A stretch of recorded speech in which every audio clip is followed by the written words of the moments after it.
해 주시기 바랍니다. 성원이 되었으므로 감사 속계를 선언합니다. 감사를 계속 진행하겠습니다. 지방자치법 제49조 같은 법 시행령 제41조부터 제46조 평택시의 행정사무감사 및 조사에 관한 조례에 따라 평택도시공사 소관 2024년도 행정사무감사 실시를 선언합니다. 감사를 시작하기 전에 증인 선서의 취지와 관계 규정을 설명드리겠습니다. 증인 선서는 행정사무감사를 실시함에 있어 증인으로부터 양심에 따라 숨김없이 사실대로 증언하겠다는 서약을 받기 위한 것입니다. 만약 증인이 허위 증언을 하거나 정당한 사유 없이 증언 또는 진술을 거부한 때에는 지방자치법 제49조 제5항 평택시의회 행정사무감사 및 조사에 관한 조례 제26조 및 제27조에 따라 고발 조치하거나 과태료를 부과할 수 있음을 알려드립니다. 이어서 선서 요령을 설명드리겠습니다. 선서는 증인 모두가 자리에서 일어난 후 평택도시공사 사장님께서 증인들을 대표하여 오른손을 들고 선서문을 낭독해 주시기 바랍니다. 다음 증인께서는 오른손만 들어주시면 되겠습니다. 선서가 끝난 후에는 서명 날인한 선서문을 사장님께서 취합하여 본 위원장에게 제출하여 주시기 바랍니다. 그럼 증인 여러분께서는 모두 자리에서 일어나 선서를 해주시기 바랍니다. 선서. 본인은 평택시의회가 실시하는 2024년도 행정사무감사와 관련하여 산업건설위원회에서 증언을 함에 있어 지방자치법 시행령 제46조 제6항 및 제7항 평택시의회 행정사무감사 및 조사에 관한 조례 제14조에 의거 양심에 따라 숨김과 보탬이 없이 사실 그대로 말하고 만일 진술이나 서면 답변에 거짓이 있으면 위증의 벌을 받기로 생각하고 이에 선서합니다. 2024년 6월 7일 평택도시공사 사장 강팔무.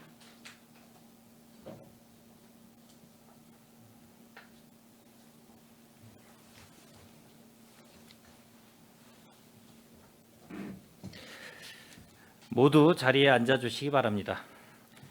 사장님께서는 간부 소개를 해주시고 주요 업무 현황 및 행정사무감사 자료에 대하여 중요 사항 위주로 보고해 주시기 바랍니다. 안녕하십니까. 평택도시공사 사장 강팔무입니다. 시정발전을 위해 노고가 많으신 이기영 산업건설위원회 위원장님과 손남영 부회장님을 비롯한 여러 위원님들을 모시고 2024년도 행정사무감사를 수감받게 되어 매우 뜻깊게 생각합니다. 먼저 보고를 드리기 앞서 공사 간부 지원을 소개하겠습니다. 유병우 경영개발본부장입니다. 최대흥 시설관리본부장입니다. 고기훈 전략기획처장입니다. 최영준 재무회계처장입니다. 김태진 도시개발처장입니다. 김동인 분양보상처장입니다. 조세진 시설관리처장입니다. 민경태 교통사업처장입니다.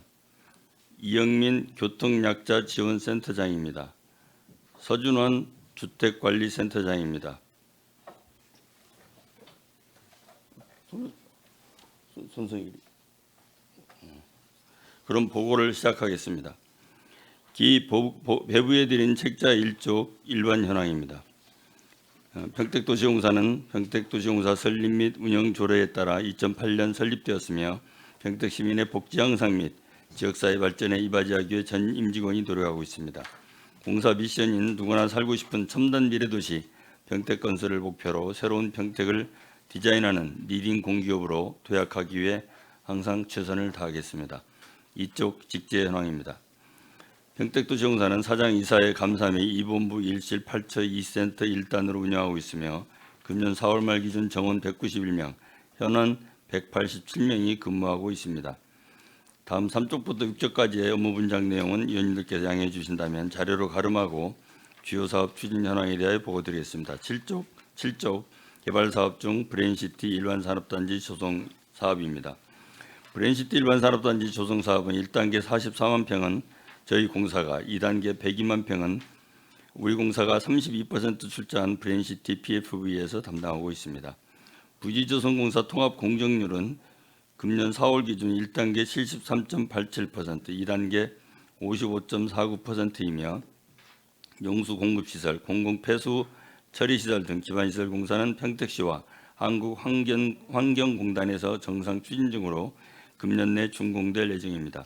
또한 반도체 관련 업종 높이 제한 완화 등을 반영한 11차 산업단지 계획 변경을 금년 1월 신청하여 추진 중에 있습니다. 8쪽입니다. 금년 4월 기준 브레인시티 1단계 산업시설 용지는 총 60필지 중 35필지를 분양 공고하였으며 이 중 27필지 4,491억 원의 분양 계약을 체결하였습니다. 하반기에는 11차 산업단지 변경 승인을 완료하고 1단계 부지 조성 공사를 준공할 예정이며 잔여 산업시설 용지 33필지를 순차 공급하여 원활한 용지 분양이 되도록 노력하겠습니다. 다음 9쪽 고도 국제화계획지구 택지발 사업 3-309입니다. 우리 공사는 고도 국제화지구 택지발 사업에 지분 5%를 투자하고 있으며 3-309 약 19만 평을 담당하고 있습니다. 작년 12월 FD 41블럭 26,900평을 제외한 부지 조성 공사를 완료하였으며 금년 3월부터 FD 41블럭 부지 조성 공사를 착수하였습니다. 금년 중 도시 지원 시설 용지 등 분양을 추진할 계획이며 2025년 사업 준공을 목표로 최선을 다하겠습니다. 다음은 10쪽 평택호 관광단지 개발 사업입니다. 평택호 관광단지 개발 사업은 현등면 권관리 일원에 20만 평 규모로 관광단지를 조성하는 사업입니다. 작년 12월 관광단지 조성 계획을 변경하고 사업 기간을 연장하였으며 금년 4월 사유지 토지 보상을 완료하였습니다. 관광단지 투자유치 활성화를 위해 아이디어 제안 공모, 한국관광공사 공모사업 및 컨설팅을 추진하였으며 작년 5월 코트라 해외 투자유치 지원 사업에 평택호 관광단지가 선정되어 2025년까지 외국인 투자유치 지원 등을 받을 예정입니다. 금년 4월부터 매장문화재 시굴조사를 진행 중이며 6월부터 관광단지 내 지작물 철거 및 가림막 설치 공사를 추진하여 도시미관 정비 및 안전관리를 강화할 계획입니다. 하반기에는 관광단지 내 국공유지 유무상 귀속 협의를 완료하고 관광단지 조성계획 변경과 선도사업, 추가 국비 지원사업 발굴 등을 본격 추진하여 성공적인 관광단지 조성을 위해 노력하겠습니다. 다음은 11쪽 안중터미널 부지 개발 사업입니다. 안중터미널 부지 개발 사업은 우리공사가 지분 10%를 투자한 민관 합동 PFV를 통해 추진하고 있습니다. 작년 9월 주상복합시설 및 터미널 신축 이전 인허가 절차를 완료하였으나 금융시장 경색 등으로 부동산 PF 조달이 원활하지 않아 사업이 지연되고 있습니다. 민간 사업자와 지속 협의하여 시장 여건 개선 시 사업이 정상 추진될 수 있도록 노력하겠습니다. 다음은 12쪽 고도 국제화 계획지구 공동주택 A5 블록 건립 사업입니다. 본 사업은 고덕등 일원에 569세대 7개 동 규모의 공동주택을 건립하는 사업으로 총 사업비는 2,620억 원입니다. 작년 2월 공사 착공 및 입주자 모집을 완료하였으며 금년 4월 기준 공정률은 38.46%입니다. 지속적인 현장 관리를 통해 2025년 하반기 사용 승인 및 정상 입주를 위해 노력하겠습니다. 다음은 13쪽 진이 3 일반 산업단지 조성 사업입니다. 본 사업은 우리공사가 20%를 출자한 진이 3 산단 주식회사에서 시행하고 있습니다. 금년 4월 기준 부지조성공사 공정률은 98%이며 산업시설 용지는 분양을 완료하였으나 지원시설 용지 등은 분양이 저조한 상황입니다. 이주자 택지는 총 34필지 중 25필지를 공급하여 약 74%의 계약률을 보이고 있습니다. 현재 시행자 자금 경색 등으로 산업단지 준공이 지연되고 있어 입주자 피해 최소화를 위해 사업 시행자와 함께 부분 준공을 추진하고 있습니다. 또한 이주자 택지 미반영 5가구에 대해서는 지원시설 용지 대체 공급을 적극 검토하겠습니다.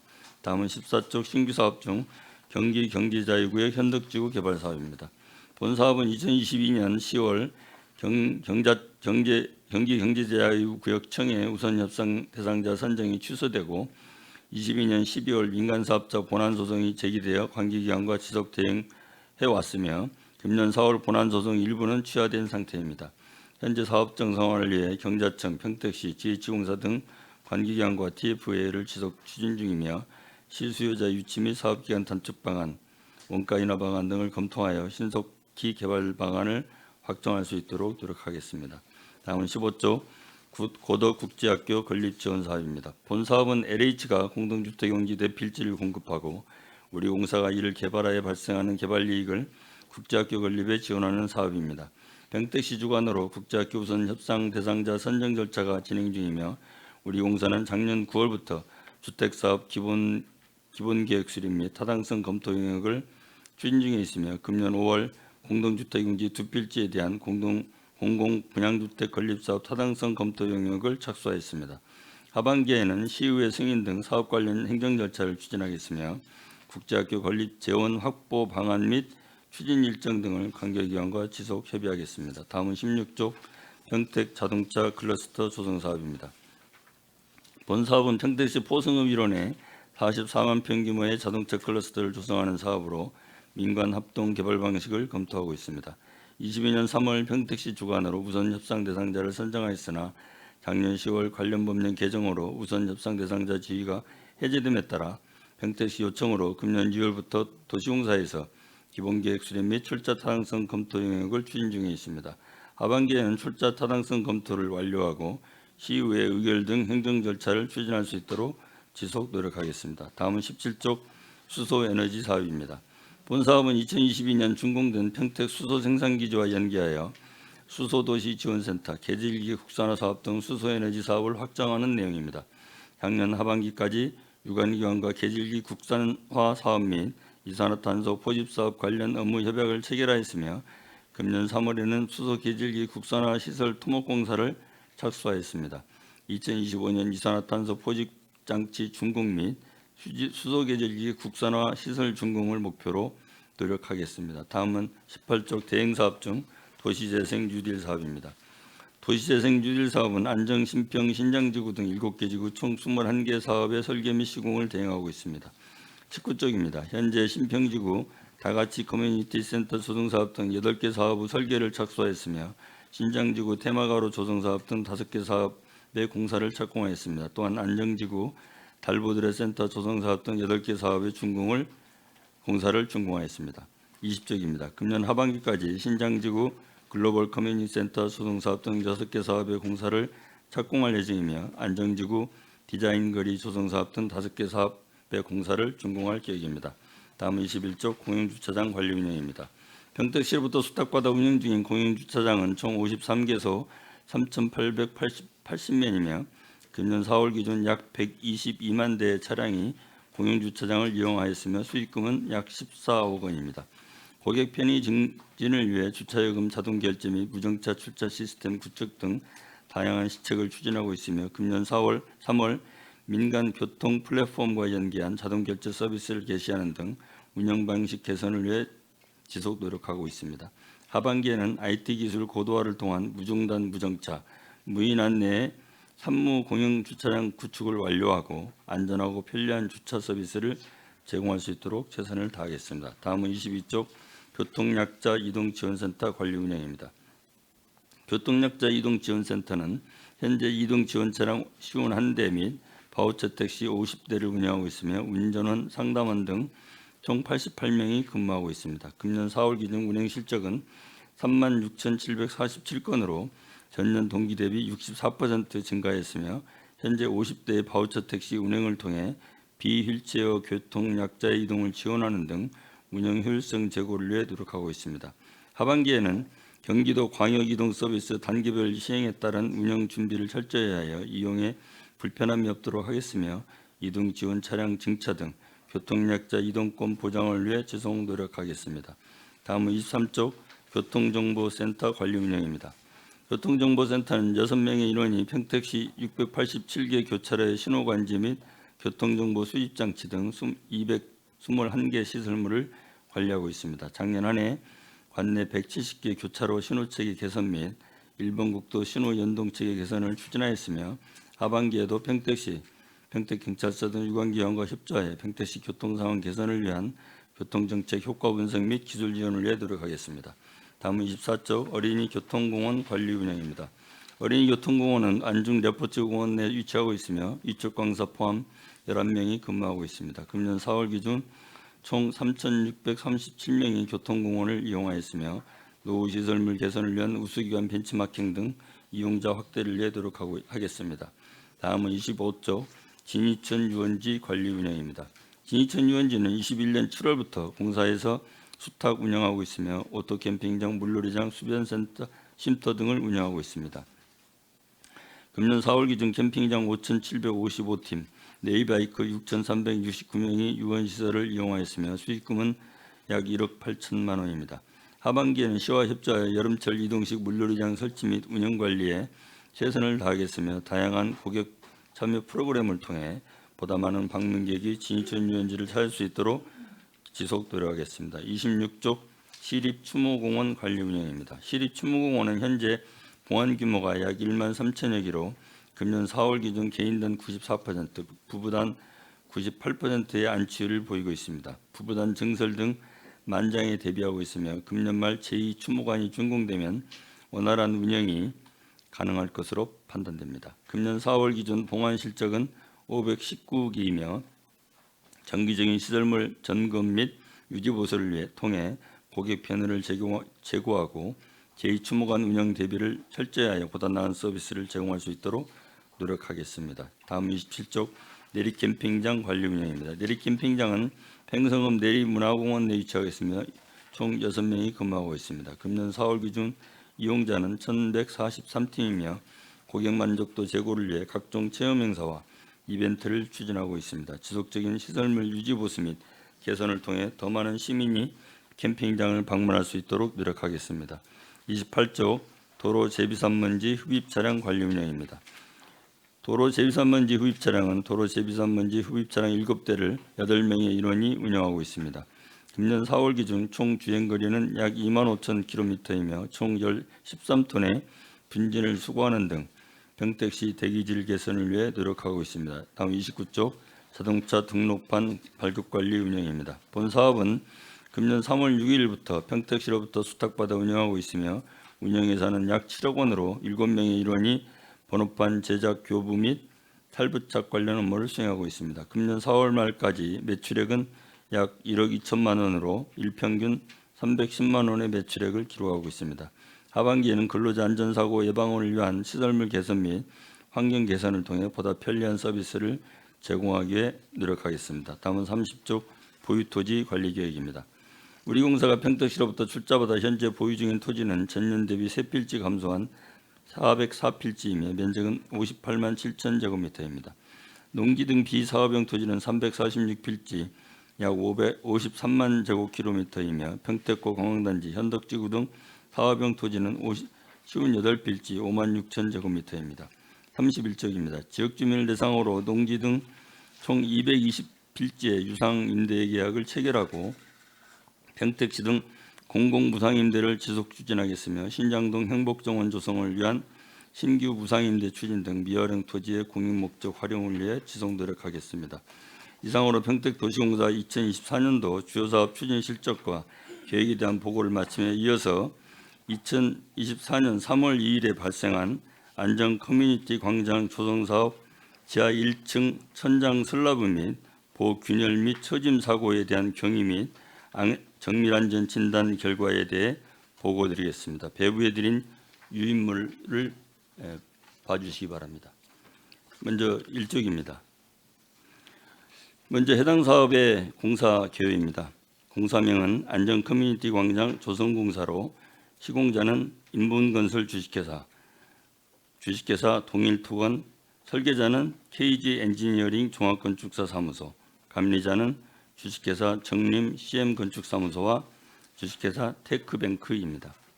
도급액은 1,163억 874만 9천 원이며 계약 기간은 21년 11월 16일부터 24년 6월 2일까지입니다.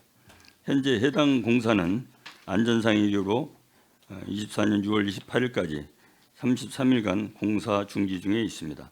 사고 발생 관련 추진 경위를 설명드리겠습니다.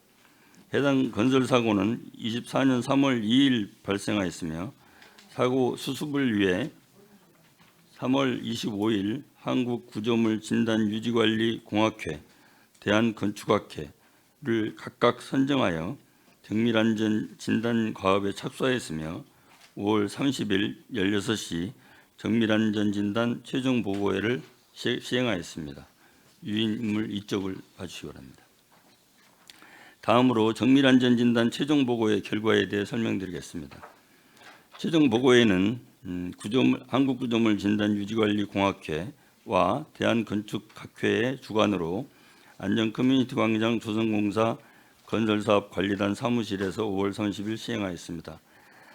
여기서 밝혀진 사고 발생의 주요 원인으로는 전단 절근 미시공, 지판부와 슬래브 분리타설, 콘크리트 강도 부족, 시공 하중에 대한 구조 검토 부실, 이방향 전단 설계 검토 미수행 등 복합적 원인이 기여한 것으로 나타났습니다. 그리고 각각의 학회에서는 재시공 및 보강 방안에 대하여 다음과 같이 제안하였습니다.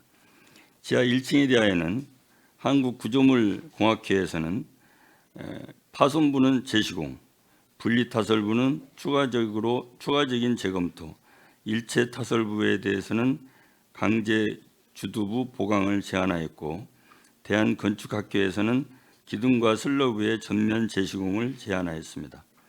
지하 2층에 대해서는 한국구조물공학회에서는 강제 주두부 보강, 대한건축학회에서는 기둥 증타에 의한 보강을 제안하였습니다. 이번 안전커뮤니티광장 지하 1층 천장 슬라브 처짐 사고가 발생한 것에 대하여 평택 시민과 위원님들께 심려를 끼쳐드려 송구하다는 말씀을 드리며, 향후 도시공사에서는 시공자와 건설사업관리단과 함께 정밀안전진단 결과에 따른 재시공 및 보수, 보강 등 잔여공사에 대한 계획을 수립하고 그에 대한 안전성을 철저히 검토하여 소속지 공사를 추진하여 완료토록 함으로써 안전 커뮤니티 광장을 시민들이 염려 없이 이용하실 수 있도록 철저한 품질 관리에 최선을 다하겠습니다. 이상 보고를 마치겠습니다. 감사합니다. 사장님 수고하셨습니다. 계속해서 평택도시공사 소관 감사 질의를 실시하겠습니다. 질의하실 위원님이 계시면 거수로 신청하여 주시고 페이지를 말씀하여 주시기 바랍니다. 예, 질의하실 위원님 계십니까? 예, 강정구 위원님 질의하여 주시기 바랍니다. 예, 강정구 의원입니다. 예, 평택도시공사 강판물 우리 사장님을 비롯해서 이제 임원 그리고 직원 여러분들 지난 한 해 평택시 발전과 시민들의 삶의 질 향상을 위해서 노력해 주셔서 감사하다는 말씀을 좀 드리겠습니다. 오늘 행정사무감사를 맞이하여 이제 제가 지적하는 잘못된 행정은 시정하고 제가 제안하는 정책은 시정에 적극적으로 반영하여 주시기 바랍니다. 저 또한 도시공사 집행부의 잘못된 정책에 대해서는 지적하고 그 대안을 제시하는 행정사무감사가 되도록 그렇게 노력을 하겠습니다. 지금부터 평택도시공사에 대한 행정사무감사를 시작하겠습니다. 지금 그 평택도시공사에서 행복주택 사업 추진을 했었죠. 예, 과거에 검토한 것으로 알고 있습니다. 이게 시장님의 공약사항이에요, 그렇죠? 네, 송아리 행복주택 거고 현아리 행복주택, 이충동 행복주택, 신장동 행복주택 이렇게 해서 아마 네 군데를 시행하려고 했던 것 같습니다. 맞습니까? 네, 그런데 그 시행하기 전에 저희가 이제 국토부에도 저희가 공문을 보냈었죠. 그래서 국토부에서 온 희신을 보니까 뭐라고 그랬냐면 제한하신 행복주택 후보지에 대하여 입지 여건, 교통 현황 등을 검토한 바 행복주택 후보지로 적정한 것으로 판단되어 알려드리오니 아래 사항을 이행하여 사업을 추진하여 주시기 바랍니다. 그래서 이제 이충동이 124호수, 송아리가 19호수, 그 다음에 현아리가 13호수 이렇게 해서 아마 희신이 왔고, 역시 평택시에서도 평택도시공사 사장님 앞으로 평택 이충동동 3개 부지에 대한 국토교통부의 행복주택 후보지 적정성 검토 결과를 부친과 같이 송부하오니 교통부에서 요청한 바와 같이 사업 추진 사항 및 변경 사항이 적게 통보될 수 있도록 조치하고 사업 추진 시에는 민원 등이 발생하지 않도록 적극적으로 사업을 추진해 주시기 바랍니다라고 했어요. 뭐 이게 시장님의 공약 사업으로 해서 시작이 된 건데 이게 왜 그 사업을 중단하게 된 겁니까? 제가 파악한 바로는 이 공사 원가가 크게 상승함에 따라서 이 사업성이 크게 약화된 것으로 보입니다. 그래서 그 추진을 보류하게 된 것으로 알고 있습니다. 공약 내용이 혹시 뭔지 아십니까? 그 내용 구체적인 내용은 제가 읽어보지는 않았습니다만은 아무래도 그 무주택 또는 청년 신혼부부를 등을 위해서 주거 안정을 위한 어떤 주택 공급의 일환으로 행복주택을 하겠다는 공약이 아니었을까 이렇게 생각은 됩니다. 공약 내역이 크게 보면 평택 도시공사 공급 임대주택인데 이게 이제 노인분들, 신부부, 청년 등을 대상으로 사업을 시행하는 거예요, 그렇죠? 네. 그런데 여기서 PC값을 따진다는 거는 적절한 과연 공약인가에 대해서 의문점을 좀 갖습니다. 투자를 해서 얼마 정도의 수입이 남을 거라는 거를 그런 식으로 답변을 하시면 과연 이게 노인이나 신혼부부나 청년 등을 생각하는 정책이었는가? 그렇다면 애초에 이런 공약은 하지 않는 게 바람직하지 않았나라고 저는 생각을 하는데 사장님 생각은 좀 어떠신지요? 처음 이런 공약을 했을 때는 이제 말씀하신 대로 위원님께서 말씀하신 대로 청년 신혼부부 등의 주거 안정을 위해서 그런 공약을 하셨으라고 생각이 듭니다. 근데 이제 다만 여러 여건상 이 도시공사의 힘으로 이 사업을 추진하기가 대단히 좀 어려웠을 것으로 보이고 또 다른 사업을 추진하다 보니까 또 사업비 조달도 상당히 어려움이 초래돼서 이 사업을 하기 어렵게 된 것으로 생각됩니다. 공약이라는 거는 막연히 공약을 세우는 게 아니에요. 재원 확보 방안도 다 생각을 하고요. 얼마 정도 들어가는지 이런 부분을 다 검토를 한 다음에 공약이 나오는데 지금 이제 사장님 그 대답하시는 게 과연 적정하게 들리는지 거기에 대해서 저는 의아심을 좀 많이 갖는데 어떻게 생각하시는지요? 이건 단순히 예를 들어서 표를 위한 공약으로 생각을 하면 저는 안 된다. 그렇게 안 했을 거라고도 생각을 합니다. 그렇게 믿고요. 그렇다면 지금 사장님 답변이 과연 적정한 것인가에 대한 의구심을 갖는데 어떻게 생각을 하시는지요? 제가 그 당시 상황을 정확하게는 제가 인지하지 못하기 때문에 의원님 질문에 정확한 답변하기는 좀 어려운 상황입니다만은 그 당시 이제 기본 계획을 나름대로 세워서 그리고 국토부와 협의를 충실하게 하고 그 사업을 추진하는 단계까지 다가간 것은 확실해 보입니다. 그래서 그 의지는 확실했던 것으로 보이고요.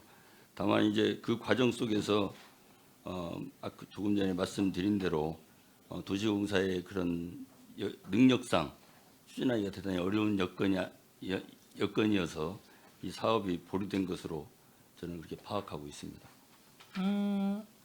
이 우리가 이제 정책이라는 거는요 일관성이 있어야 되고 투명성이 있어야 되고 그 다음에 지속성이 있어야 됩니다. 그러면 사장님이 오시지 않을 때 정책이 이루어졌다라고 하더라도 다 인수인계가 됐을 테고요. 그런 과정들을 지금 사장님이 인지를 못하고 있다는 거는 지금 이 자리에서 답변할 그런 답변 내용은 아닌 것 같습니다. 물론 그 당시는 없었던 건 사실이지만 어떻게 됐든 지금 평택도시공사의 제일 수장으로 지금 계시는 거고요. 여기 직원들도 다 계시는 건데 전해에서 그 내막들을 잘 모르고 있다? 그래서 막 이렇게 추정이 된다?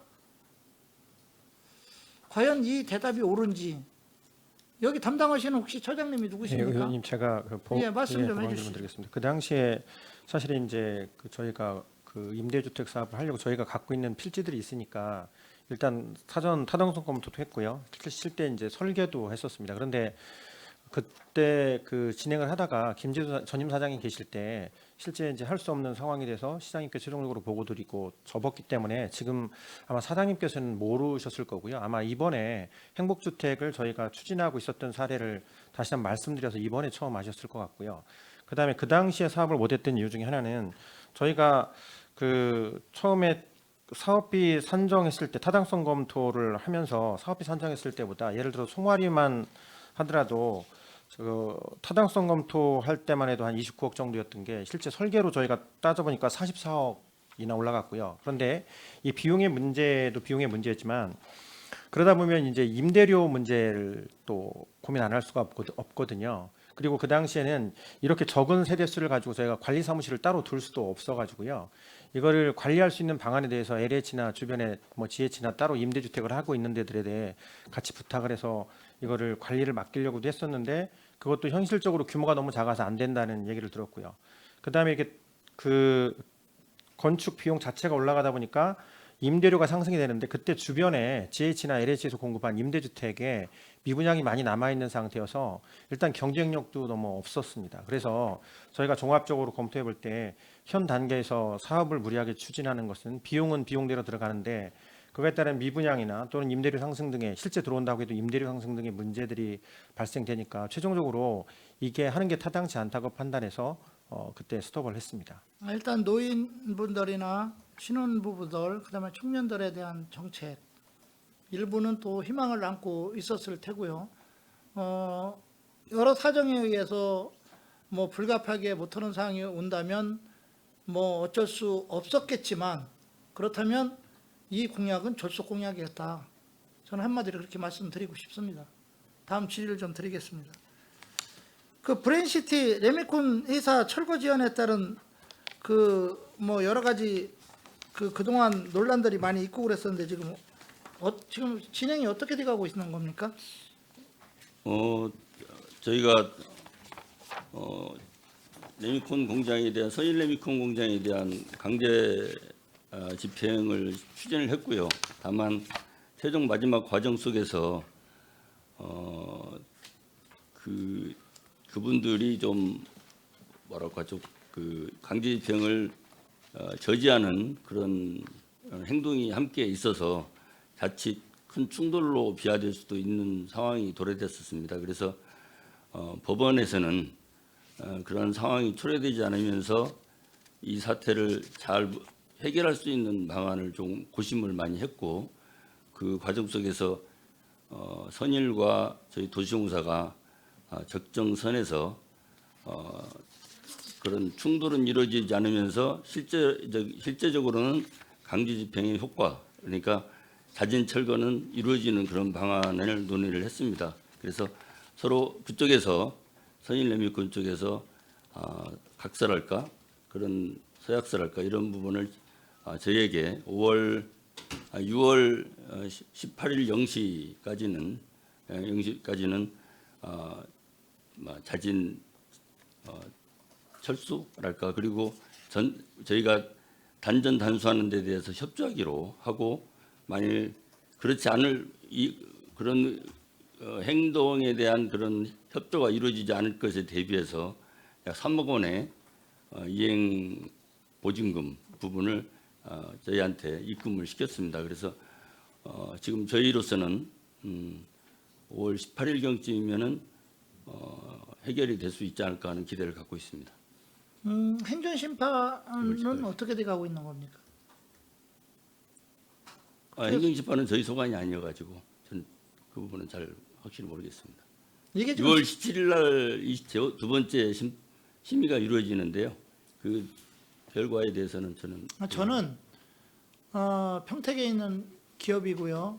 평택에 그 가족들을 두고 있는 기업이기 때문에 이분들도 피해를 가면 안 된다라고 생각을 해요. 그분들에 대해서 최대한 그분들도 다시 정착할 수 있는 어떤 기회를 줘야 된다라고 생각을 하는데 문제는 이게 이제 17년도인가 지금 보상을 이미 다 준 거죠, 그렇죠? 2019년에 네, 19년도에 준 겁니까? 네. 네.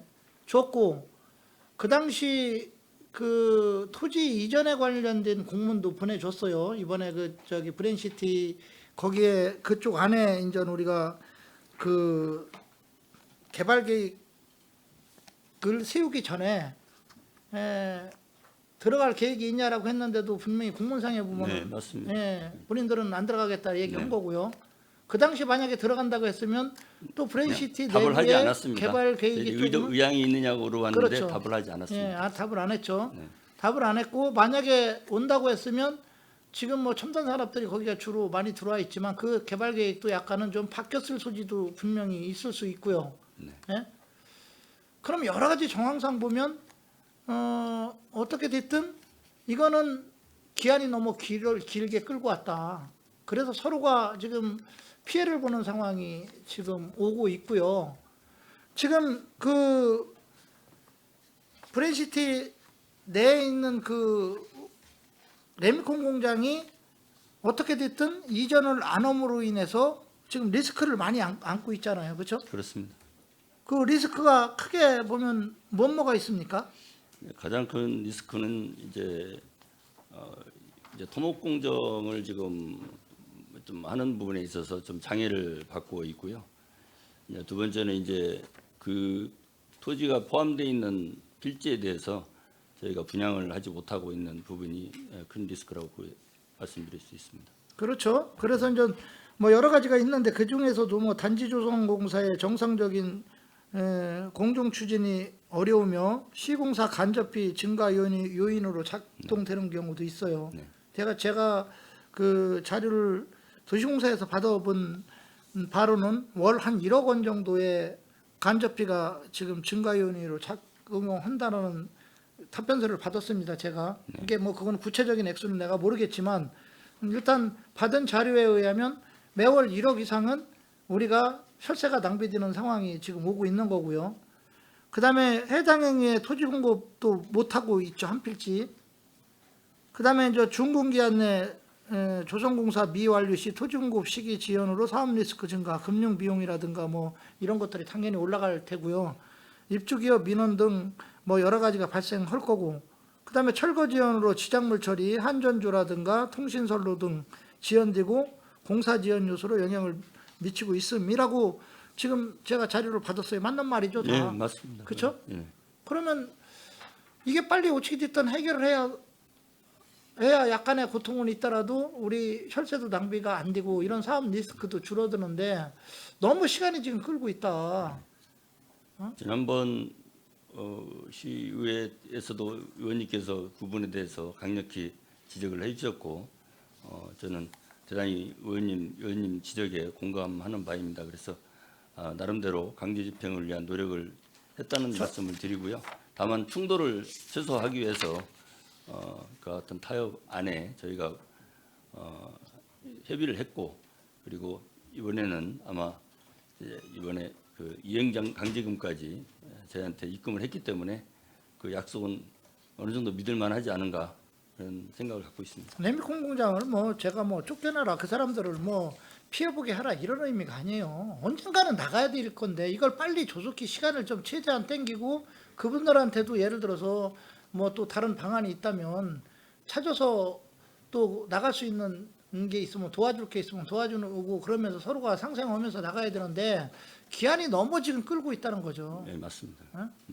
이 부분은 조속히 좀 해결을 해주시기를 좀 바라겠습니다. 네, 그다음에 그 이번에 그 브랜시티 일반 산업단지 조성 사업에 대해서 감사원에서 감사를 한번 받았었죠. 네. 감사 결과 어떻게 나왔습니까? 그냥 주관주의를 받았는데요.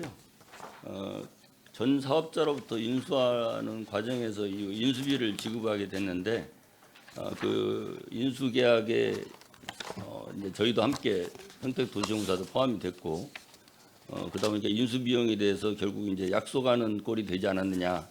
그다음에 이것은 채무 부담 행위인데 그것을 이미 미리 예산에 반영을 했어야 된다. 뭐 이런 지적이었습니다. 그래서 어떤 행정 절차에 있어서 좀 순서가 좀 이렇게 올바르진 않았다. 그래서 기관주의를 받았습니다. 제가 좀 그 감사 내용들을 보니까 제가 뭐 전문 용어에 대해서는 잘 알지를 못하기 때문에 대략 내용을 들여다 보니까 그 평택시가 이제 경기도등과 구성한 그 TF 활동을 종료하면서 공공 SPC에 평택시가 2%, 공사가 30%로 출자하는 것으로 계획한 공공 SPC 구성 및 지배력 확보 방안을 경기도에 제출한 것 같아요.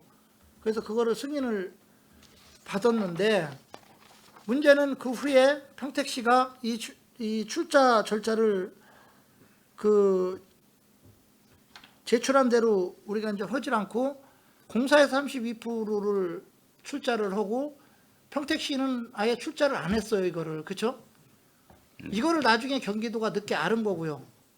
그래서 왜 출자를 않느냐, 2%를 해라 라고 하니까 여러 가지 평택시에서 아마 핑계를 댄 것 같아요. 핑계인지 이게 사실인지는 모르겠지만 사업을 진행하려고 하다 보면 당연히 다음 얘기하고자 하는 내용들이 그 예측을 했을 거고 그거에 대한 또 계획도 다 알고 있었을 것 같아서 제가 좀 말씀을 드리는데 그 2%라는 게 이제 뭐 쉽게 말하면 용역기간이라든가 뭐 거기에 대해서 뭐 투자 심사를 또 받아야 되고 뭐 이런 기한들이 너무 길으니까 우리는 투자를 할 수 없다. 그러니 2%를 우리한테 기부 체납을 달라. 라고 해서 2%를 기부 체납을 받아서 그거를 출자하려고 아마 했던 것 같아요. 직접 출자를 하다 보면 여러 가지 문제가 생기니까. 맞습니까? 좀 정확치 않은 것 같은데. 사실 그 당시 이제 그 시하고 그다음에 도하고 그 어떻게 진행이 됐는지는 저희가 사실은 당사자가 아니기 때문에요. 명확한 거는 사실 지금 이제 알 수가 감사원 없습니다. 감사에 나오는 거를 보면 뭐라고 되어 있냐면요. 경기도는 평택시로부터 주주 구성안을 통보받아 검토하던 중 당초 제출한 계획과 달리 평택시가 공공 SPC에 출자하지 않은 사실을 알게 되었고 당초 평택시가 사업을 주도적으로 추진하고 문제 발생 시 책임 부담 의사를 표명하였기 때문에 통보 다음 날 경기도는 평택시가 직접 공공 SPC에 출자 또는 사업 시행자로 참여하는 방안을 마련하는 내용의 1차 보완 명령을 하였다. 그러나 평택시는 2017년 6월 12일 보완 기간의 연장을 요청하면서 공공 SPC에 유상 출자하거나 사업 시행자로 참여하는 것은 투자 심사 대상이어서 기한 내에 이행이 불가능하고 지분 일부를 무상으로 양수, 기부 체납 받는다는 거죠. 양수하여 공공 SPC에 출자하겠다는 내용의 보완 요구 이행 계획서를 제출하였다라고 지금 감사원 감사 결과에 나왔어요. 그러니까 이것만 놓고 본다면 쉽게 말하면 본래는 그 공사에서 30%를 공공 SPC 이전 그 계획 안에 공사에서 이제 도시공사에 30%, 그다음에 이제 그 시에서 2%를 내게끔 그렇게 되는 계획서를 제출했는데 그 후에 그 이행 절차를 밟지를 않은 거죠. 쉽게 말하면 2%를 출자를 하는 거죠. 안 한 거고 도시공사에서만 32% 출자를 했고요. 그걸 경기도에서 아는 거고. 그래서 니네들 왜 2%를 출자를 하지 않느냐라고 말하니까 지금 요 내용만 놓고 보면 왜 출자하지 않느냐라고 하니까 아까 얘기한 것 마냥 뭐 그 공공 SPC에 유상 출자하거나 사업 시행자로 참여하는 것은 투자 심사 대상이어서 기한 내에 이행이 불가능하다. 그러므로 지분 일부를, 그 지분이라는 게 내가 내야 될 돈 2%겠죠. 그거를 무상으로 양수하여, 이건 뭐 중흥이나 뭐 이쪽에서 받는 거겠죠. 2%를 양수, 기부 체납 받아서 공공 SPC에 출자하겠다는 내용의 보완 요구 이행 계획서를 제출하였다 그랬어요. 우리가 니네들 2% 내라, 직접 투자해라니까 우린 못한다. 아까 마냥 투자 심사 대상에서 안 된다. 그러니 그 쉽게 말하면 그 지분 일부를 기부 체납 받아서 공공 SPC에 제출하겠다는 이행 계약서를 냈다는 뜻이에요. 이게. 예? 이게 지금 그런 뜻 아닌가요? 지금 얘기하는 거 내가 해석을 잘못했나요? 그래서 그러다 보니 결국은 궁극적으로는 뭐 그 기부채납 유상증자를 저기 양수를 받아야 될 이제 줘야 될 곳이죠. 이제 양도로 이제 줘야 될 곳에서 쉽게 말하면 자기들은 못하겠다라고 하니 결국은 궁극적으로 평택시는 숫자를 못하게 된 거고요. 그래서 시랑 저기 경기도랑 티격태격 하다가 결국은 나중에는 뭐 제한적으로 저쪽 경기도에서 받아준 것 같아요.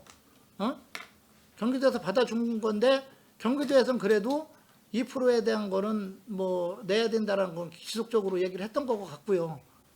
근데 제가 궁금한 거는 그 2%를 만약에 기부 체납을 했다면 뭐 그때 SPC 구성하면서 한 50억 정도 전체가 출자 금액이 50억 정도였던 것 같아요. 맞죠?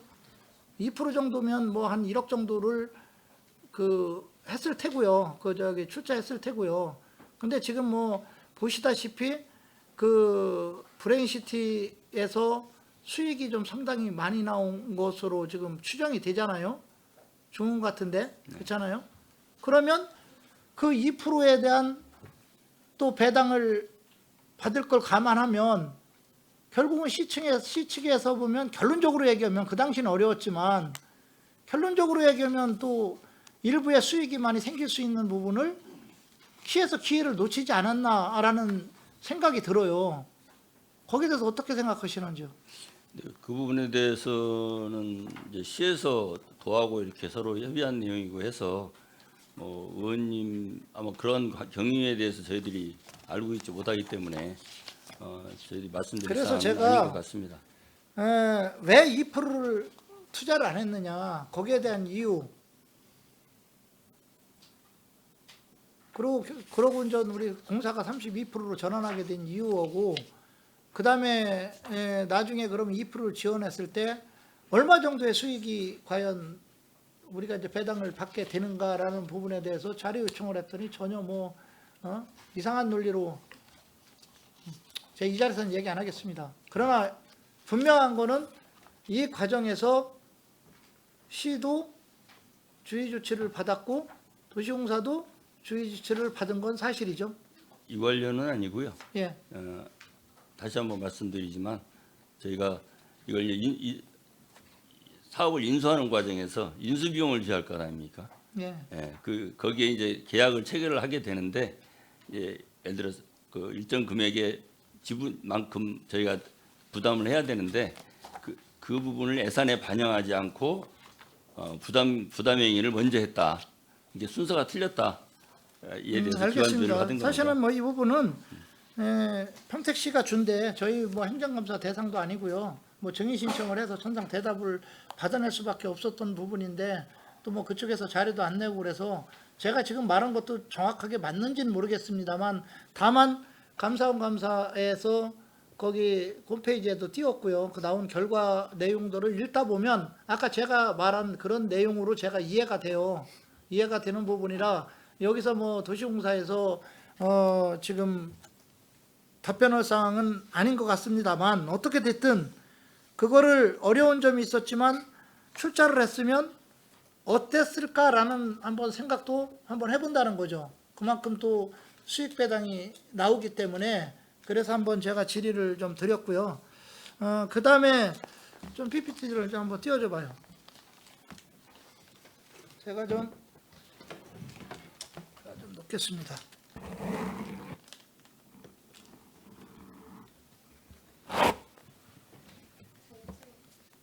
그 저기 도시공사 거 USB.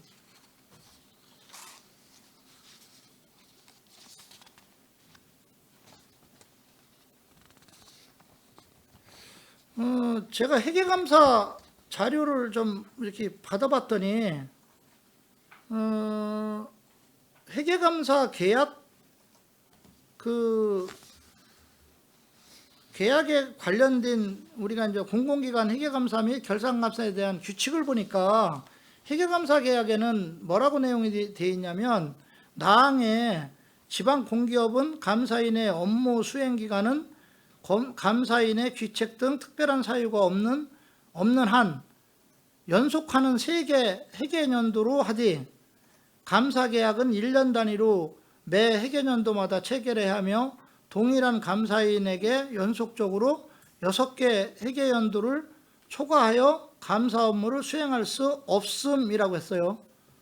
그래놓고 회계감사의 내실화를 위해 회계연도 중 1위 이상의 중간감사를 수행해야 함이라고 지금 그렇게 규칙에는 나와 있더라고요. 맞나요? 예, 그렇게 알고 있습니다. 예, 맞죠? 그래서 그 감사 수감 현황을 제가 보니까 2012년도부터 지금 2021년까지를 하나, 둘, 셋, 넷, 다섯, 10번 연속으로 한 명의 회계사가 지금 지속적으로 받았어요. 아까 여기에서 뭐라고 그랬냐면 6개 회계연도를 초과할 수 없다고 그랬어요. 동일인 감사인이. 그렇죠? 회계 법인이요. 아니, 동일인. 아, 예. 같은 인. 근데 여기 지금 보니까 모 회계사가 2021년까지 10년간 했어요. 그리고 회계법인은 2014년도부터 2021년까지 8년간 했어요. 그러니까 이 규정들을 다 어긴 거죠, 그렇죠? 예, 재무회계 처장입니다. 예. 제가 설명 좀 드리겠습니다. 예. 그 말씀하신 기준 자체가 2016년도에 지방공기업 결산 지침 근거로 개정이 됐었습니다. 네. 그래서 2016년도로부터 보면 6회 회계연도가 2021년도까지가 되고요. 그 이후에 이제 그 저희가 회계법인을 변경해서 다른 회계법인과 계약을 체결했고 2022년도에 이제 사업연도 지방공기업 결산 지침이 또 변경됐습니다. 이와 관련해서 평택시에서는 아까 의원님께서 말씀하시는 3개 회계연도에 대한 감사에 대한 부분들을 1년 단위로 하도록 돼 있어서 저희가 2023년도 23년도부터 네. 그렇게 갔더라고요. 네, 2023년도부터 공고를 통해서 새로 회계법인을 선임해서 진행하고 있습니다. 근데 그 전에 보면 이게 바람직한 현상인가에 대해서 제가 좀 의구점을 갖는 거죠. 이게 왜 그러냐면 회계 법인도 그렇고 뭐 회계사도 그렇고 자를 할 수는 있어요. 서로가 뭐 이걸 못 믿는다는 게 아니고요. 사람도 친하다 보면 경계심이 늦춰지는 건 누구도 부인할 수 없고요.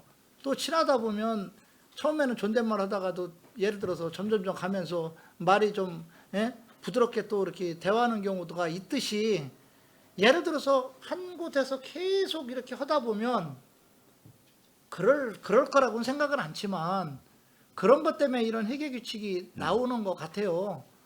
근데 다행스럽게 2023년서부터 뭐 다른 회계법인으로 바뀌었고 거기에 나오는 회계사도 좀 틀리게 했으니 뭐 지나간 거니 이건 환기시키는 의미에서 앞으로는 좀 그렇게 하지 말아 주십사 해서 지금 제가 좀 이 부분을 좀 짚고 넘어가는 겁니다. 네, 명심하겠습니다. 예.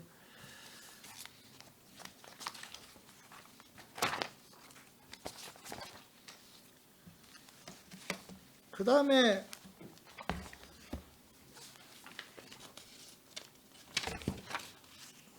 제가 그 공사 계약 및 물품 구매 현황을 이렇게 보니까요.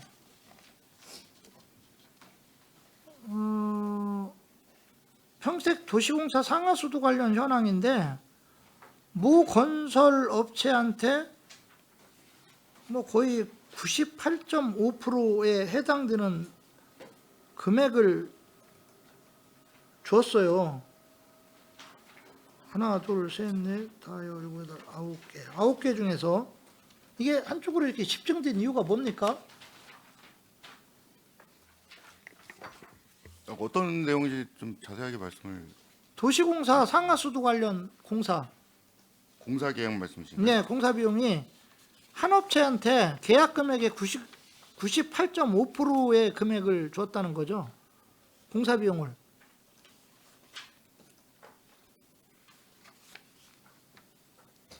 브랜시티 사업에 관한 얘기입니까?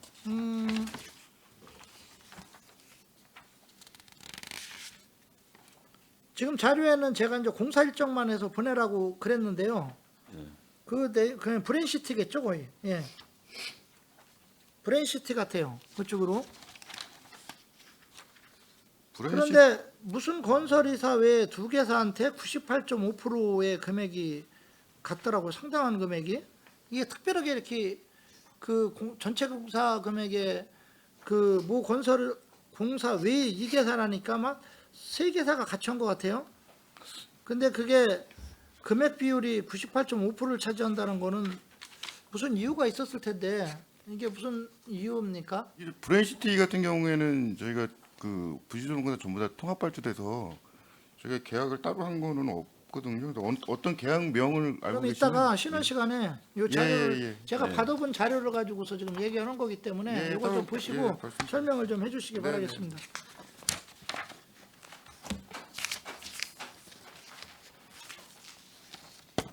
지금 부채 비율은 어느 정도 됩니까?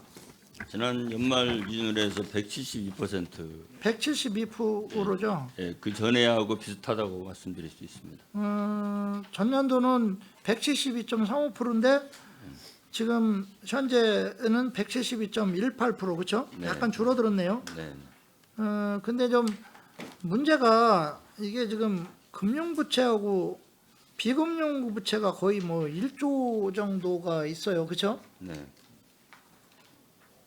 자본금은 뭐 6천억 정도 되고요. 네. 이게 전년도에 비해서 조금 늘어났어요. 전년도에는 뭐 자본이 한 5,400억 정도였었고 그다음에 부채 비율이 한 9,400억 정도였었는데 조금씩은 증가했지만 자본 대비 부채 비율은 172.18%인데 그래서 뭐 지금 전체 자본이 지금 이게 복식으로 지금 우리가 이제 기장하기 때문에 이게 한 1조 6천억 정도가 전체 예산인 것 같아요. 맞나요? 네. 지금 이자에 대한 부담은 없습니까? 이전은 지난해 한 270억 정도 지출이 됐는데요. 이제 제가 이제 또 이에 따른 또 단기 순이익도 봐야 되거든요. 이게 단기 순이익이라면 이자도 다 지급하고 그다음에 세금까지 다 계산하고 나오는 금액이기 때문에 단기 순이익이 또 500억이 또 넘거든요. 그래서 현재 이자가 적다고 말씀드릴 수는 없지만 저희가 사업을 하려다 보니까 부채를 쓸 수밖에 없는 상황이고 그 부채를 잘 활용해서 이익을 창출하고 있다. 그래서 그렇게 좀 이해해 주시면 그런 게 이제 원활하게 돌아가면 상당히 이제 좋죠. 예를 들어서 일반 기업 같은 경우는 부채 비율이 한 200% 자기 자본 대비 이제 200% 정도만 돼도 우리가 뭐 양호하다라고는 하는데 다만 이제 그런 데들은 자금의 회전이 물건을 사고 이제 생산해내고 팔고 그러다 보면 들어오는 현찰들의 희수율이 많고 회전율이 많기 때문에 별 문제는 없는데 이제 도시공사나 뭐 이런 데들 같은 경우는 예를 들어서 토지 매각이 안 된다든가 분양 그렇습니다. 매각이 안 들어온다든가 이러다 보면 한순간에 이게 어려워지는 상황이 와서 맞습니다, 의원님. 이게 172%라는 것이 일반 기업을 기준으로 하면 상당히 양호한 상황이지만 그러나 또 특성을 생각하면 안심할 또 그런 부채 비율은 아니다. 네. 그래서 이런 부분에 대해서도 좀 앞으로 좀 신경을 써주시기를 좀 바라겠습니다. 네.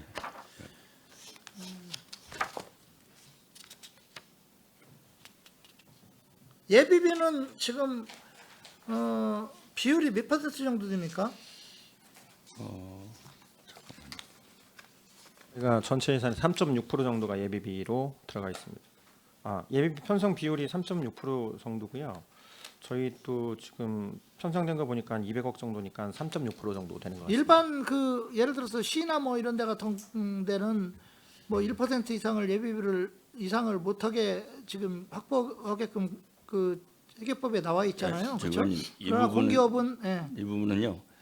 정부 회계하고 기업 회계하고 좀 다른 것 같습니다. 예, 그래서 알고 있습니다. 예. 근데 이제 저는 기업 회계이기 때문에 3% 정도면 뭐 이제 그래도 여러 가지 자금이 남는 부분이랄지 이런 부분은 다 예비비로 그냥 이렇게 어디 적당한 데 놓을 것이 없습니다. 이게 정부는 세입과 세출이 딱 맞도록 이렇게 짜여지지만 저희는 여유자금이라는 게 항상 있을 수 있거든요. 그래서 그런 자금 등을 어디로 이렇게 항목이 없습니다. 마땅히. 그래서 예비비로 편성하게 돼 있습니다.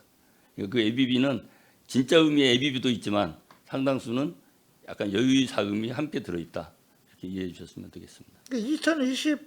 2022년도 같은 경우는 현금 보유 계획이 한 470억 정도, 그다음에 2023년에는 640억 정도 했었어요. 근데 올해는 얼마 정도입니까? 현재 기준으로 해서 대략 현금 보유액 지금 한 1,000억 정도 있는 거로 지금 나오는데 맞습니까?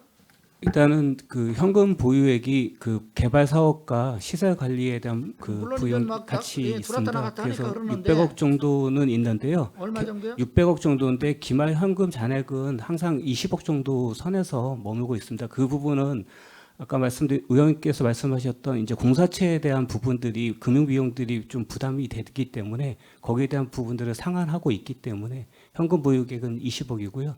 뭐 시설 관리 쪽에서는 20억? 예, 그다음에 이제 시설 관리 쪽에서는 한 600억 정도 있어서 620억 정도는 근데 현금 여기 보유하고 있습니다. 제가 자료 보니까 2024년 4월 30일 기준으로 해서 한 1,000억 정도가 있다고 그래서 제가 좀 깜짝 놀라서 아 그게 정치를 드린 예, 거거든요. 추가 질문 좀 저희가 예산을 네. 편성하니까 이제 확인이 되는데요. 그 대행 사업 예산들 있잖아요. 도시재생 사업들에 예, 예. 대한 선금 받은 것들이 한 700억 가까이 있었고요. 그다음 나머지는 도시공사가 보유하고 있는 자금으로 이해하시면 됩니다. 그게 4월 30일 기준입니다. 그러면 뭐 이것저것 따지지 않고 현재 갖고 있는 그 현찰 정도 한 600억 정도 있다라고 보면 됩니까? 예, 항시 그 정도는 유지하고 있는데요. 그 부분이 이제 도시 재생에 사용하도록 돼 있기 때문에 그건 별도 관리하고 있습니다. 네, 알겠습니다. 네. 몇 가지만 질의하고 제가 좀 마치도록 하겠습니다. 교통약자 좀 잠깐 좀 한번 봐보죠. 지금 뭐 그 임차 택시 저기 바우처 택시나 뭐 임차 택시 같은 거를 지금 사용하다 보니까 그러고 이제 운전자 수도 많이 늘었고 지금 그래도 타시도랑 이렇게 비교해봤을 때는 그나마 좀 많이 좀 환경이 좀 좋아진 것 같습니다. 예. 만족도도 상당히 좀 높고요. 네. 그런데 좀 제가 하나 궁금한 게 이게 이제 그 현재 등록이 되어 있는 심한 장애인들이나 예를 들어서 발달 장애인들은 그 기존에 이게 등록이 돼 있는 그 분들이죠. 네. 콜택시를 이용한 분들이 바우처 택시도 가능하죠. 네, 가능합니다. 그렇죠? 네. 근데 문제는 그 기존에 등록되어 있는 분들이랑 상태는 똑같은데 이제 신규로 등록하는 사람들은 이게 안 된다고 그러네요. 왜 그렇습니까? 그 이유가? 바우처 택시를 이용이 안 된다고 그러는데 그 이유가 왜 그런 겁니까? 여기 예. 예, 저 기존에 이용했던 거는 시조례에 의해서 등록이 가능했고요.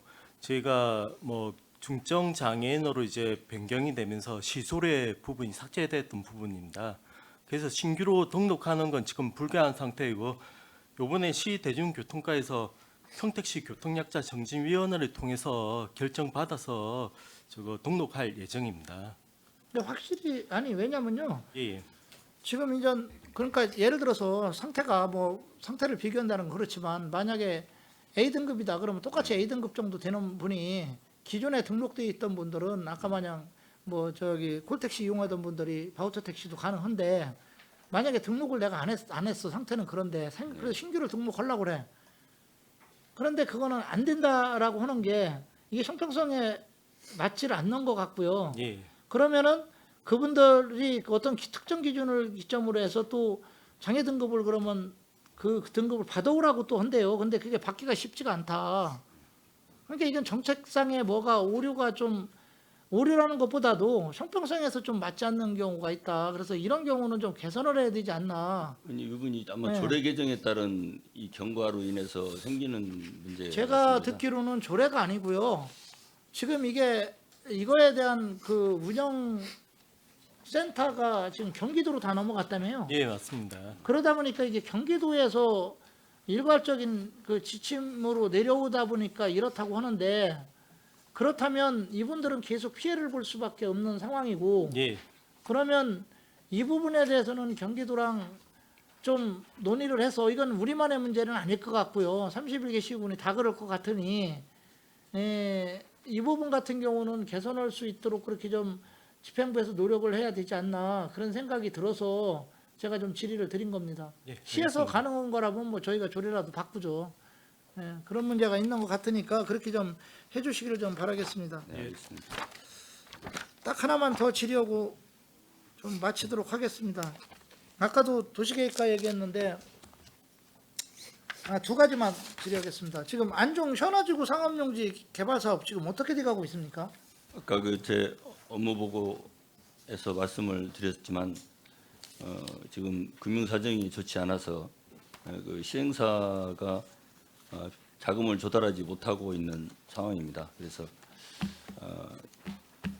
지금 현재로서는 사업의 진행이 좀 기다려야 할 좀 시기가 좀 근데 문제는 토지 매각을 완전히 저희가 토지 매각을 해서 그 매각 대금을 다 인수 받은 상황이라면 그쪽 사업이 어떻게 되든 뭐 주민들이 불편 사항은 있지만 문제는 그래도 덜 발생하는데 문제는 지금 계약금만 거른 상태 아닙니까? 네, 맞습니다. 중도금을 안 내고 있는 거죠, 네, 지금. 네. 그렇죠? 네. 좀 문제가 있다라고 생각하지 않나요? 난 우리가 처음에는 나는 이게 전액 지금 다 매각 대금이 들어온 줄 알았는데 그게 아니고 계약 대금만 받고 중도금은 지금 넣어야 되는데 넣지도 않고 지금 사업은 계속 이렇게 지지부진하고 그러면 그에 대한 이자 부담 같은 건 어떻게 되는 겁니까? 그에 대한 그 지체 잔금은 당연히 뭐 부과를 하게 되는데요. 그쪽에서 주고 내고 있습니까? 네, 그 부분을 지체 잔금을 따로 내거나 하고 있지는 또한 않습니다. 그게 지금 그러니까 문제라는 거죠. 축적이 되고 이게. 있는 것이죠. 네, 그러니까 문제라는 거고 이에 대해서는 시에서 할 수 있는 조치는 취해야 돼요. 왜 그러냐면 시민들도 지금 뭐 기다리고 있으면 피해보는 것도 있지만 뭐 계약금만 걸어놓고 아이 나 몰라라 나 어려우니까 니네들 뭐 어떻게 하든 말아라. 사실은 여기서 이런 표현을 하면은 부적절하지만은요. 부동산 투자 잘 하시는 분들이 이런 사례를 많이 이용하는 분들도 있어요. 계약금 딱 걸고 중도금 내야 되는데 안 내요. 어? 그러다가 이제 나중에 시간 끌고서 그런 분들이 간혹 종종 봐요. 이게 갑자기 그 생각이 지금 드는 거예요, 이게. 이거는 분명히 바람직하지 않다. 이거 적극적으로 나셔야 되고요. 중도금 못 내는 거에 대한 이자는 당연히 받아야 되겠죠. 어? 이거에 대한 뭐 조속한 해결 좀 부탁을 좀 드리겠습니다. 들어가겠습니다. 그 다음에 현덕지구는 지금 어떻게 돼가고 있습니까? 이번에 뭐 용역 들어갔다고 그러는데 맞습니까? 용역을 하고 있는 거는요. 저희가 그러니까 경사청에서 하고 있는 건 아니고 GH에서 하고 있는 용역에 현덕지구를 포함해서 어디서요? GH 경기도시주택공사에서요. 서부권 개발에 대한 용역을 지금 진행하고 있습니다. 아까 미래첨단과장님은 또 그 도시공사에서 한다고 그런 말씀을 하던데. 아닙니다. 지금 현덕지구 용역을 저희가 진행하고 있지는 않습니다. 아니 근데 이게 지금 경기도 우리 그 평택호 관광단지 40년 동안 이렇게 하다가 지금 묶여 있다가 지금 이제 그나마 20만 지금 개발하고 있는데 이거 16년 됐어요. 2008년도예요. 16년 돼가고 그러는데 아까도 말씀드렸지만 지금 거기 사시는 뭐 주민들 집수리를 제대로 합니까? 그렇다고 기반시설 도로를 깔아줍니까? 이중 투자를 해서 아무것도 안 해주고요. 그나마 지금 대출 받아가지고 산 사람들은 지금 경매로 다 넘어가고 있어요 지금. 예? 이거 대책 빨리 세워야 되는 거 아닙니까? 난 근데 난 시가 진짜 답답해요. 왜 답답하냐면 아니 전에 그 대장동 사건 터지고 나서 경기도 도시공사에서 자기들 못한다고 분명히 공문 왔지 않습니까? 우리 어떡하냐고? 그래서 우리도 못한다고 보냈잖아요. 그렇죠? 아니 그랬는데 왜 자꾸 시가 나는 이게 물론 사업은 경기도에서 하는 거지만 내가 볼 때는 시의 의지에 의해서 이게 자꾸 이런 문제가 발생되는 것 같아요. 그게 아닙니까? 아니 경기도에서 그러고 지금 경기도에서 확실히 대답하는 게 또 뭐냐면요. GH에서는 2027년까지는 자기들 투자할 여력이 없다라고 그래요. 제가 알고 있기로는 경제자유개혁청에서는 이에 대해서 이 사업을 추진할 그런 확고한 의지는 갖고 있고요. 그 의지가 내가 아까 얘기했잖아요. 아니 의지가 있는데 왜 도시공사에서 우리 못하니 경기도시공사 우리 못하니 니네 할 수 있냐라고 해서 공문을 주고받았습니까 그게 거기는 애초부터 의지가 없었던 거고요. 결국은 시에서 의지를 갖고 그쪽을 설득하다 보니 그쪽에서도 이제 의지를 갖고 지금 하려고 하는 거겠죠. 예? 그렇게밖에 해석이 안 돼요. 경자청은 의지가 있는데 제가 알고 있기로는요. 제가 경자청은 강한 의지를 가지고 있는데 경기도시공사는 여러 가지 제3기 신도시 등에 투입을 하다 보니까 자금 여력이 지금 만만치 않고 해서 그 시간을 좀 더 타당성 검토 아까 같은 그런 영역을 통해서 서부 쪽을 어떻게 할 것인가 등등을 통해서 자금 분배를 좀 장기적으로 어떻게 할 것인가를 좀 고민하는 것 같습니다. 그래서 그런 부분 등을 정리하고 나서 2027년경쯤 되면 자금이 순환이 좀 될 것이다 이렇게 보고 그때쯤 참여하는 방안을 검토하겠다 하는 것이 경기도시공사의 뜻입니다. 여기 계신 의원님들이 왜 이 자리에 앉아 있는지 아세요? 그리고 여기 우리 강팔문 우리 사장님을 비롯해서 여기 도시공사 직원 여러분들도 이 자리에 앉아 있는 이유가 왜 앉아 있는 이유가 있는지 아세요? 시민을 위해서 일하는 뜻입니다. 시민들이 존재하기 때문에 그런 거예요. 예? 시민들이 존재하지 않으면 우리들이 이 순간에 여기에 있지도 않아요. 그래서 시민 위선의 정책을 펴야 되는 거고요. 시민들이 고통받으면 그걸 해결해 주려고 노력을 해야 되는 거고요. 지금 지방 소멸도 있지만 저는 앞으로 10년이면요. 여기 마을 소멸도 온다고 봐요. 서부 지역 같은데. 지금 거기 계신 지금 사시는 시골에 사시는 분들 10년 동안 살아 계시는 분들이 얼마나 많을런지는 모르겠지만 지금상 보면은요. 제가 처음에 시의원 됐을 때 읍면 체육대회 가면 사람들이 많았어요. 다 나오시고. 근데 지금은 읍면 체육대회라든지 아니면 뭐 저기 척사대회 그 읍면 하면은요. 연로하신 분들이 많아서 나올 차도 없고 걸어서 나오지도 못하고 그래서 없어요. 별로. 그럼 아니 지금 정 시장님 되고 나서 지금 6년 동안 아무것도 진행이 안 됐어요. 물론 열심히 노력하시려고는 한 거지만 결론적으로 그럼 앞으로 또 이런 현상이 계속 나면 그분들 다 돌아가시고 나서 그러면 그 뒤에 뭘 하겠다는 그러면 시인은 하고 그 사람들은 뭐 돌아가시든 말든 신경 안 쓰겠다는 겁니까 이게 과연 올바른 정책인가요? 좀 빨리 적극적으로 사장님 우리 저기 제가 처음에 우리 강팔문 우리 사장님 오셨을 때 능력 있는 분이 오셔서 이런 난제들을 좀 빨리 해결해 주기를 바란다고 생각했고 또 기대한다고도 제가 말씀을 드렸어요. 좀 능력 좀 발휘하셔서 좀 조속히 해결할 수 있도록 그렇게 노력을 해주시기 바라겠습니다. 네, 알겠습니다. 예, 이상입니다. 예, 강정구 의원님 수고하셨습니다. 예, 의원 여러분 원활한 회의 진행을 위해 잠시 감사를 중지하고자 하는데 의원 여러분 이의 있습니까? 예, 이의가 없으므로 10분간 감사 중지를 선언합니다.